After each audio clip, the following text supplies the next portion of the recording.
thing about negotiating is a system, you know, and it's a give and take. And you've got to know what's really important to you and what's not.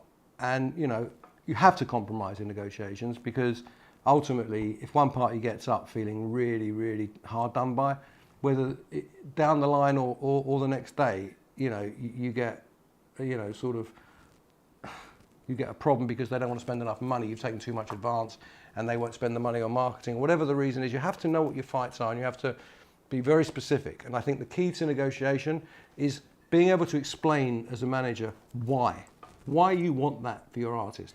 So not just, oh, I want X amount. If you can actually articulate why you want that, why it's needed, and this is what it costs the artist to live, and this is what we need to do, and this is why I want X, Y, Z, or why I want to put this clause in, whether it be an audit clause or X, Y, Z, you know, futures. This is why I'm putting it in. And if I only want a 2-album deal, be honest about it. Say, I'm only doing a 2-album deal. I'm sorry, I'm doing 2 albums. If you don't want to do 2 albums, that's great. But I want to be able to do a renegotiation. You know, maybe you'll be able to get something in that if you explain why you want certain things. You may say, well, it's a bit like publishing. Someone's got to collect your money. At the end of the day, you know, you might want to be on a 95-5 split.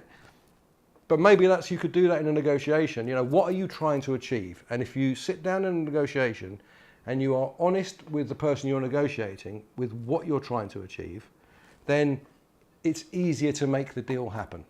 Okay? And that really is the best advice I can give on negotiation.